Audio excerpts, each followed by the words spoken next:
কুম্ভ রাশি, কুম্ভ লগ্ন, Aquarius sign জাতক জাতিকাদের 2026 সালের আগত একটি সপ্তাহ অর্থাৎ 9th April to 15th April 15ই এপ্রিল পর্যন্ত সময় আপনাদের ক্ষেত্রে ঠিক কেমন অতিবাহিত হবে সে বিষয়ে কিন্তু আমরা প্রতিবেদনে বিস্তারিত আলোচনা করতে চলেছি। গ্রহগত নক্ষত্রগত গোচরের ছক ধরে আপনাদের জীবনের প্রতিটি ক্ষেত্র নিয়েই আমরা আলোচনায় থাকব। তবে তার আগে আপনাদের জানাবো 13 তারিখ থাকছে বরুথিনী একাদশী এবং 15 তারিখ আপনাদের সকলকে শুভ নববর্ষের অগ্রিম হার্দিক শুভেচ্ছা অভিনন্দন বার্তা রইল। বছরটি আপনাদের খুব সুন্দর কাটুক। 1433 বঙ্গাব্দের প্রথম দিন পয়লা বৈশাখ পড়বে 15ই এপ্রিল। আর এই প্রতিবেদনটি অত্যন্ত গুরুত্বপূর্ণ, তার কারণ প্রথম কথা শনি 7.5 কিন্তু আপনাদের এখনও চলছে। আর আপনাদের রাশিতে কিন্তু রাহু এবং বুধের জড়ত্ব যোগ কিন্তু চলছিল। এ সপ্তাহেই কিন্তু আপনারা জড়ত্ব যোগ থেকে মুক্তি প্রাপ্তি করবেন। আর বুধাদিত্য যোগও পরিলক্ষিত হবে। আপনাদের পরিবার বাণী অর্থের ভাবে চতুর্গ্রহী যোগও আমরা পরিলক্ষিত করব। একই সাথে ভাগ্যপতি শুক্র তিনি নিজের নক্ষত্রে গোচর করছেন। দুর্দান্ত একটি সংযোগ, অর্থাৎ কিন্তু আপনাদের ভাগ্যের মজবুতি। আর কেতু 18 বছর পর আপনাদের কেন্দ্রীয় স্থানে থাকা অবস্থায় নিজের নক্ষত্র মঘা নক্ষত্রে গোচর করেছে। সূর্যের মেষ সংক্রান্তিও আমরা এই সপ্তাহেই পরিলক্ষিত করব। স্কিপ না করে পুরোটাই শুনুন যদি ভিডিওটির প্রকৃত মর্মার্থ আপনারা পরিলক্ষিত করতে চান। আর পরিশেষে যেমন প্রতিকার নিয়ে আলোচনায় থাকি তেমনটি তো আছেই। আলোচনাটি ইন জেনারেল হবে, অর্থাৎ এই পৃথিবীতে যতজন কুম্ভ রাশির জাতক জাতিকা আছেন আলোচনাটি তাদের প্রত্যেকের জন্য। আপনি চাইলে আপনার ব্যক্তিগত গণনা এনি টাইম আমাদের দ্বারাই করাতেই পারেন। এর জন্য স্ক্রিনে আমরা নাম্বার দিয়ে থাকি। শনিবার রবিবার অফিসে এসে ফেস টু ফেস সাক্ষাৎ আপনারা করতেই পারেন, অথবা by phone any time consultancy আপনারা কিন্তু নিতেই পারেন। তো চলুন কথা না বাড়িয়ে আলোচনায় প্রবেশ করা যাক। কুম্ভ রাশি, কুম্ভ লগ্ন, অ্যাকুয়ারিয়াস সাইন জাতক জাতিকারা কালপুরুষের রাশিচক্র অনুযায়ী 11তম রাশির আন্ডারে আপনারা পড়েন। আপনাদের রাশির মালিককে গ্রহরাজ শনি মহারাজ। আর স্ক্রিনে আপনারা যে চারটি দেখতে পাচ্ছেন এটি কুম্ভ রাশির জাতক জাতিকাদের 2026 সালের 9ই এপ্রিল আপনাদের গ্রহগত গোচরের ছক ঠিক এমনটিই কিন্তু দেখাবে। ফার্স্ট হাউস যেখানে 11 লেখা আছে, রাহু বুধ বসে আছে, গুলিয়ে ফেলবেন না, এটি ফার্স্ট হাউস। ফার্স্ট হাউসে রাহু বুধের জড়ত্ব যোগ থাকছে। রাহুর নিজের নক্ষত্র শতবিষা নক্ষত্রে থাকছে। আর বুধ কিন্তু 11 তারিখে রাশি পরিবর্তন করে আপনাদের পরিবার বাণী অর্থের ভাবে শনি মঙ্গল সূর্যের সাথে সংযুক্ত হয়ে চতুর্গ্রহী যোগ বুধাদিত্য যোগও তৈরি করবে। তবে এখানে কিন্তু শনি মঙ্গল দুটি গ্রহই শনির নক্ষত্র উত্তর ভাদ্রপদ নক্ষত্রে গোচর করছে। আর সূর্য রেবতী নক্ষত্রে থাকলেও 14 তারিখে অশ্বিনা নক্ষত্রে গোচর করে পরাক্রমের ভাবে গিয়ে শুক্রের সাথে সংযুক্ত হয়ে শুক্রাদিত্য যোগ তৈরি করবে। মেষ সংক্রান্তিও তৈরি হবে। আর শুক্র ভরণী নক্ষত্রে কিন্তু গোচর করছে আপনাদের ভাগ্যেশ আপনাদের পরাক্রমের ভাবে। গুরু বৃহস্পতি নিজের নক্ষত্র পুনর্বসিতে মার্গীয় অতিচারী হয়েছেন আপনাদের ত্রিকোণভাবে। কেতু মঘা নক্ষত্রে নিজের নক্ষত্রে থাকছে। আর চন্দ্র কিন্তু আপনাদের লাভভাবে থাকলেও 2-2.5 দিন অন্তর অন্তর চন্দ্র রাশি পরিবর্তন করবে। এবার যে প্রথমত যে বিষয় সম্পর্কে আপনাদেরকে আমরা অবগত করার প্রচেষ্টা করব, দেখুন একটানা প্রায় 18 বছর পর আপনাদের সপ্তমভাবে কেতু নিজের নক্ষত্র মঘা নক্ষত্রে গোচর করেছে। এর প্রকৃত অর্থ কি আমি মান্থলি রাশিফলে প্রায় বিস্তারিত আলোচনা করেছি, তবে এখানে কিন্তু আমি অতিরিক্ত আলোচনা করব না। ইন শর্ট আপনাদেরকে বলবো যে দেখুন অনেক কুম্ভ রাশির জাতক জাতিকাদের দাম্পত্য জীবনে স্বামী স্ত্রী আপনারা একে অপরের থেকে মানসিক শারীরিক সুখ থেকে হয়তো বঞ্চিত হচ্ছিলেন। আপনাদের মধ্যে অনেকের ক্ষেত্রে বিবাহের যোগ তৈরি হয়েও হয়তো আটকে যাচ্ছিল। আপনাদের মধ্যে অনেকেই হয়তো আইনি জটিলতায় ফেসে যাচ্ছিলেন। ব্যবসাতে হয়তো আপনাদের মনের পছন্দসই লাভ আপনারা পরিলক্ষিত করছিলেন না। ভাইপো ভাইজিদের তরফ থেকে হয়তো মনোকষ্ট আপনারা পাচ্ছিলেন। ব্যক্তিগত স্তরেও মেন্টাল প্রেশার টেনশন এগুলি হয়তো আপনাদের বেড়ে যাচ্ছিল। এমনকি আপনাদের মধ্যে অনেকেরই কিন্তু হয়তো আপনাদেরকে ঠকানো হয়েছে বা প্রতারিত করা হয়েছে এমন কোনো অনুভব আপনারা হয়তো প্রাপ্তি করেছেন। বিগত 1-1.5 বছরের মধ্যের কথা বলছি। আপনাদের মধ্যে অনেকের ক্ষেত্রেই কিন্তু আমরা পরিলক্ষিত করেছি ছোট ভাই বোনেদের সাথে আপনাদের দূরত্বতা বৃদ্ধি পাওয়া, ছোটোখাটো যাত্রা ভ্রমণ থেকে লাভান্বিত না হয়ে উল্টে খরচের মাত্রা বেড়ে যাওয়া, এগুলিও কিন্তু আমরা পরিলক্ষিত করেছি। তবে হ্যাঁ, এবার কিন্তু আপনারা এতদিন ধরে ঠিক যে জায়গায় আপনারা মানসিকভাবে বিব্রত ছিলেন, আপনারা হয়তো অপ্রাপ্তির সম্মুখীন হচ্ছিলেন, ঠিক সেই ক্ষেত্রেই কিন্তু আপনারা এবার জয়যুক্ত হতে চলেছেন।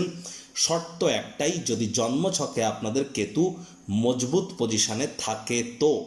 আর হ্যাঁ, এখানে কিন্তু আপনারা নিজের ব্যাপারে ব্যক্তিগত স্তরে দাম্পত্য জীবনের ব্যাপারে এবং আপনার ব্যক্তিগত স্তরেও অনেক সিদ্ধান্ত গ্রহণের ক্ষেত্রে কি করব কি করব না, কোনটা ঠিক কোনটা ভুল, to be or not to be is the question, illusion কাজ করা, দ্বিধাদ্বন্দ্ব, ডাইকোটমি কাজ করা, এগুলি আপনারা হয়তো পরিলক্ষিত করছিলেন। এবার কিন্তু সেখান থেকে কিছুটা হলেও রিলিফ কিন্তু আপনারা প্রাপ্তি করতে চলেছেন। 11 তারিখের পর জড়ত্ব যোগ থেকে যখন আপনারা মুক্তি প্রাপ্তি করবেন, ঠিক তার পরের কথা কিন্তু আমি আপনাদেরকে বললাম। এবার আপনাদের ভাগ্যপতি শুক্র, তিনি তো ভাগ্যস্থানকে পূর্ণ দৃষ্টি দিয়ে দেখছেন এবং তিনি কিন্তু বর্তমানে নিজের নক্ষত্র ভরণী নক্ষত্রে গোচর করছেন। তাহলে 100% শিওর যে কুম্ভ রাশির জাতক জাতিকাদের কিন্তু ভাগ্যের মজবুতি কিন্তু এ সময় আমরা পরিলক্ষিত করব। ভাগ্যের তরফ থেকে আপনারা লাভান্বিত হবেন। এ সময় বহুদিন পর পিতা বা পিতৃতুল্য ব্যক্তিবর্গের দ্বারা লাভান্বিত হতে পারেন। এ সময় আপনার পিতার শরীর স্বাস্থ্যের উন্নতি, পিতার কর্মের উন্নতির যোগ আপনারা পরিলক্ষিত করতে পারেন, বা পিতার বাড়ির লোকজনের সাথে একটু কোয়ালিটি টাইম পাস করার সুযোগ কিন্তু আপনারা এই সপ্তাহে প্রাপ্তি করতে পারেন।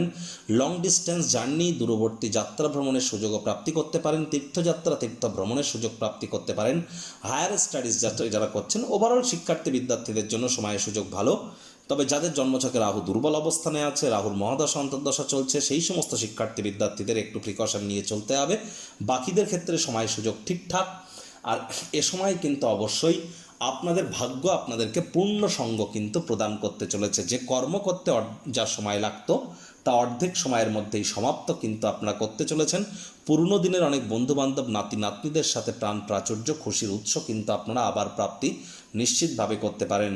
তবে একটি কথা খেয়াল রাখতে হবে, 14 তারিখের পর কিন্তু আপনাদের বিজনেস, দাম্পত্য জীবনে উন্নতির যোগ শুরু হবে। 19 তারিখের পর এটি প্রপার প্রাপ্তি করবেন। সূর্যের মেষ সংক্রান্তি ঘটার পর লাভের মাত্রা, আর্থিক মুনাফার মাত্রা আপনাদের বাড়তে চলেছে। লাভেশ গুরু নিজের ঘরকে যেহেতু দেখবে, আর চন্দ্র কিন্তু আপনাদের লাভভাবেই থাকতে চলেছে 10 তারিখ পর্যন্ত, অর্থাৎ 9 তারিখ সারাটা দিন এবং 10 তারিখ সন্ধে 6টা পর্যন্ত। তাহলে 10 তারিখ সন্ধে 6টা পর্যন্ত আপনাদের ক্ষেত্রে আয় ইনকাম বৃদ্ধির যোগ, আয় ইনকামের নতুন পথ খুলে যাওয়ার যোগ। আপনাদের মধ্যে যারা ট্রেডিং করেন, যারা খুচরো ব্যবসায়ী আছেন, আপনাদের মধ্যে যারা বিশেষ করে মুখনিসৃত বাণীর দ্বারা অর্থ উপার্জন করেন, তাদের জন্য কিন্তু বৃহস্পতিবার শুক্রবার দিনটি এক প্রকার ঠিকঠাকই পরিগণিত হচ্ছে। আবার দেখুন, এখানে কিন্তু চন্দ্র আপনাদের ক্ষেত্রে শুক্রবার সন্ধ্যেবেলার পর থেকে সোমবার পর্যন্ত, তাহলে আমি যেটা বলবো যে এখানে ধরতে গেলে শুক্রবার সারা রাত, শনিবার সারাদিন, রবিবার সারাদিন সারা রাত, এই যে সময়টি 2.5টি দিন, শুক্রবার রাত থেকে শুরু করে, শুক্রবার সন্ধ্যেবেলা থেকে শুরু করে শনিবার রবিবার সারাটা দিন রাত আপনাদের ক্ষেত্রে চন্দ্র কিন্তু 12th হাউসে থাকবে। এ সময় খরচের মাত্রা হঠাৎ করে বেড়ে যেতে পারে। বাজেটকে নিয়ন্ত্রণে রাখুন, ঘুমের সমস্যা দেখা দিতে পারে। এ সময় কিন্তু আপনাদের ক্ষেত্রে, আপনাদের মধ্যে যারা বর্তমানে বিদেশে আছেন, তাদেরকে অত্যন্ত প্রিকশন নিয়ে চলতে বলবো। নিজের জন্য না হলেও অন্য কারোর জন্য পুলিশ প্রশাসন, হসপিটালের চক্কর কিন্তু কাটতে হতে পারে। আবার দেখুন, সোমবার মঙ্গলবার, এই যে 2টি দিন, সোমবার মঙ্গলবার এবং বুধবার সকাল 10টা পর্যন্ত ধরে নিন, সোমবার মঙ্গলবার বুধবার সকাল 10টা পর্যন্ত চন্দ্র রাহুর কিন্তু গ্রহণযোগ আপনাদের রাশিতে তৈরি হবে।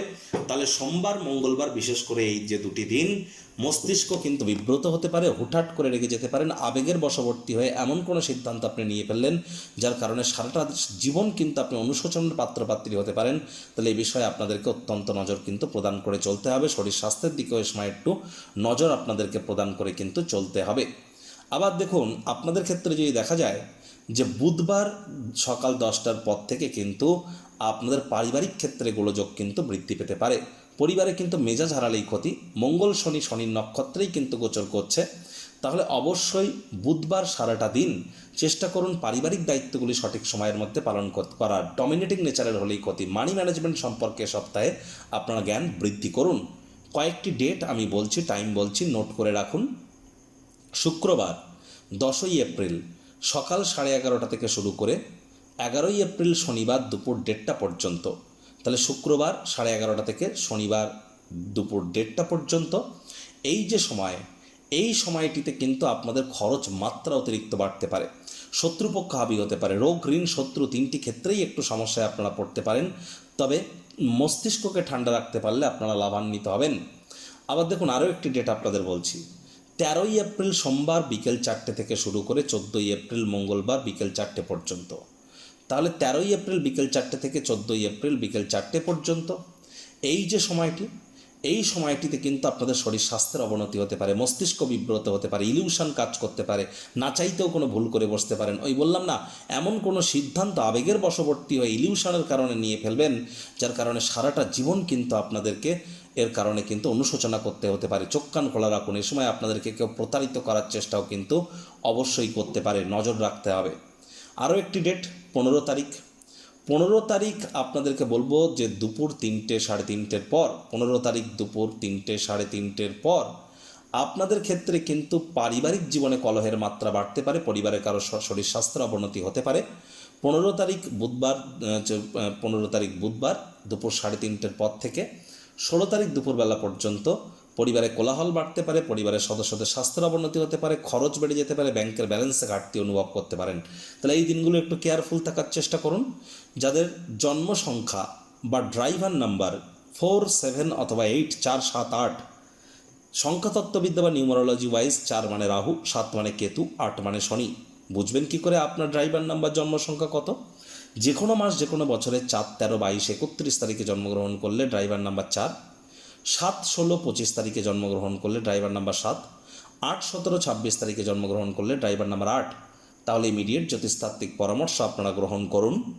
প্রতিকার স্বরূপ আলোচনা করতে গিয়ে আপনাদেরকে বলবো, স্ক্রিনে আপনারা দেখতে পাচ্ছেন হনুমানজির প্রণাম মন্ত্র, মনোজবং মারুত্তুল্য বেগং জিতেন্দ্রিয়ং বুদ্ধিমত্তাম বরিষ্ঠম বাতাত্মজং বানর্জিত মুখ্যং শ্রীরামদূতং শরণ্যম প্রপদ্যে।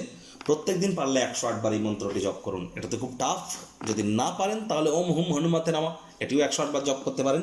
হনুমান চালিসা পারমিশন নিয়েই জপ করবেন, আদারওয়াইজ নিজে থেকে যেন করতে যাবেন না, ঈশ্বরকে নিয়ে ছেলে খেলা। আর যদি কোনো কিছুই না পারেন তাহলে আপনারা 7 বার করে এই মন্ত্রটি জপ করুন। তাও যদি না পারেন, বাড়ির দক্ষিণ দিকের দেওয়ালে পঞ্চমুখী হনুমানজির একটি ছবি রাখুন, স্নান আদি সেরে ধূপ দেখিয়ে প্রথমে 3 বার বলুন রঘুপতি রাঘব রাজারাম পতিত পাবন সীতারাম অথবা জয় সিয়ারাম। তারপর এই মন্ত্রটি 3 বার বলুন, তারপর 3 বার নিজের নাম গোত্র ধরে বলুন সদা হরি চেরা। যারা দীক্ষা নেননি ইমিডিয়েট দীক্ষা নেন। 7.5 বছরের জন্য বৃহস্পতি অতিচারী, তারাই প্রোটেকশন পাবেন। যারা দীক্ষিত মাথায় রাখতে হবে আপনাদেরকে। আর এ সময় মঙ্গলবার করে আপনারা নিরামিষ খেলে কিন্তু লাভান্বিত হবেন। শ্রমিক সম্প্রদায় বয়োজ্যেষ্ঠদেরকে সেবা করুন, তাদের সাথে সদ্ভাব বজায় রাখুন, কোনো অংশে ঝুল ময়লা যেন জমতে দেবেন না। মাত্রা অতিরিক্ত ভয় ভয় ভাব যদি কাজ করে বা ঘুমের মধ্যে কেঁপে কেঁপে ওঠার সমস্যা যদি থাকে বা চোখের ত্বকের বা দাঁতের সমস্যা যদি বৃদ্ধি পায়, ইমিডিয়েট জ্যোতিষতাত্ত্বিক পরামর্শ নিন। সংসারে অশান্তি, প্রেমে বাধা বা বিবাহে অনিশ্চয়তা, ব্যবসাতে ক্ষতি বা চাকরিতে ডামাডোল, অসুস্থতা, দুঃখ, দারিদ্রতা থেকে কিছুতেই রেহাই মিলছে না, পরীক্ষায় ফেল, তাহলে আর দেরি কেন? জীবনের যাবতীয় সমস্যার সমাধান করব আমরা।